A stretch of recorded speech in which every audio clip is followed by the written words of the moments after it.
지금 여러분이 보고 계신 버스는 현대 유니버스의 가장 최신형 모델입니다. 현대 자동차에서 만드는 버스를 운행하는 고속시외버스나 광역버스, 전세버스 회사라면 보통 이런 버스를 많이 볼 수 있는데요. 여전히 새 차 분위기가 물씬 풍기지만 벌써 세상에 나온 지 5년 된 모델입니다. 고속시외버스, 광역버스, 전세버스 등 여러 방면에서 활약하는 이 유니버스 페이스리프트 모델 고급 좌석버스를 살펴봅니다.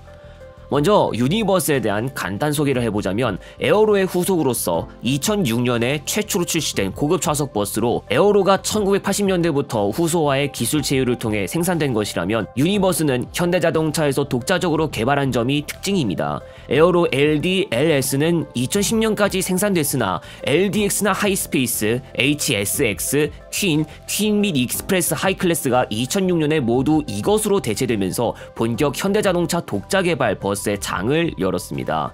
앞서 말했듯 현재 기준 가장 최신형 모델이지만 올해로 출시된 지 5년째를 맞이한 페이스리프트 모델입니다.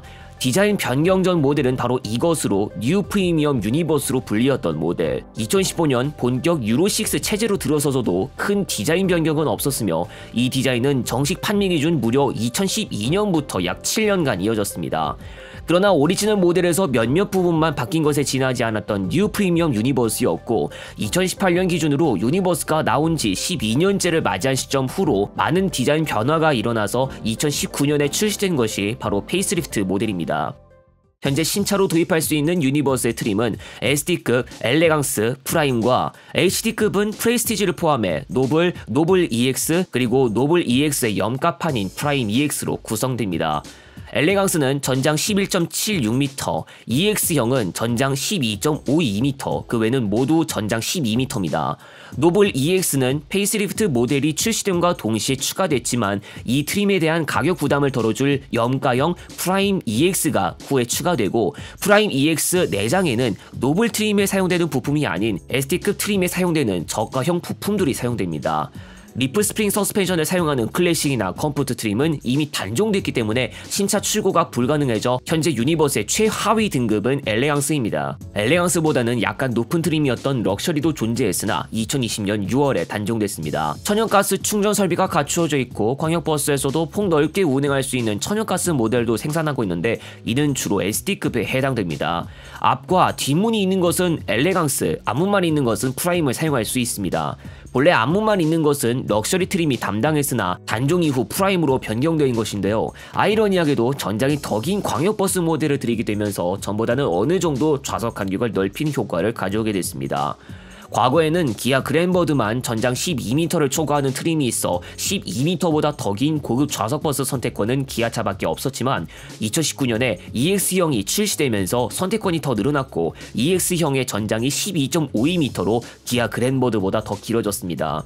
전체적인 차량 디자인이 변했는데 헤드라이트는 삼각형같이 생긴 디자인이 특징이나 2018년에 출시된 당시 디자인 면에서 혹평을 받았던 더 뉴 아반떼 AD의 삼각형 헤드라이트 요소가 그대로 버스로 옮겨진 것이나 마찬가지였습니다. 테일라이트는 LED식을 사용할 수 있게 되었지만 처음부터 모든 트림이 이렇게 변경된 것은 아닙니다.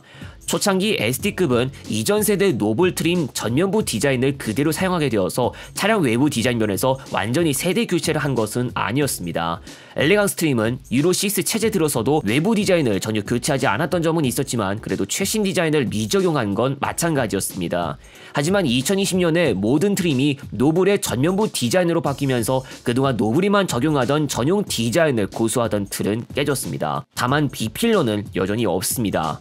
테일라이트는 지금도 전구식을 그대로 사용하고 있고 프라임 EX도 마찬가지입니다. 스포일러의 디자인도 바뀌어서 지금 보고 있는 디자인이 되었습니다. 운전석 대시보드도 큰 변화가 일어났는데요. 오디오 기기가 운전석 아래쪽에 배치하지 않았고 특히 수동기어가 운전대 옆으로 옮긴 것이 눈에 띄는데 운전대를 잡다가 바로 옆에 있는 기어를 조작할 수 있습니다. 오토매틱이라면 수동기어 레버가 있는 자리는 수납함이 됩니다. 또 버튼 시동을 추가할 수도 있습니다.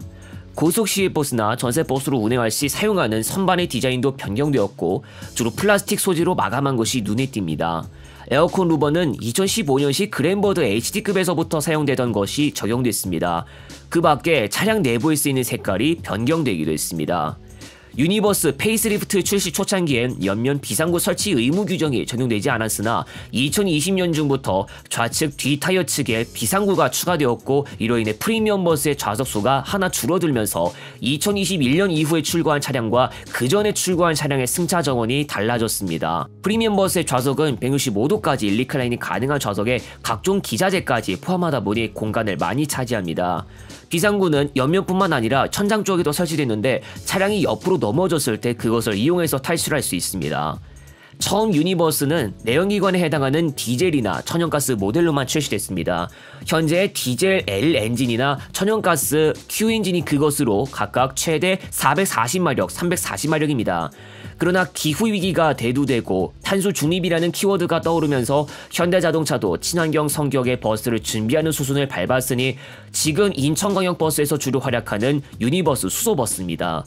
전장 11.76m 엘레강스 트림을 기반으로 제작되었으나 인천광역버스에서 운행한 것은 탱크가 위에 있어 일반적인 스포일러를 설치한 것보다 전고가 더 높습니다. 아직 수소 유니버스는 엘레강스 트림 기반으로만 나온 것이 전부이고 또 전장품이 자리하는 공간 때문에 사용할 수 있는 실내 공간이 내연기관 차보다 좁음에 따라 좌석 간격이 좁은 편이거나 조금이라도 쾌적한 좌석 간격을 원한다면 좌석을 조금 덜 설치해야 합니다.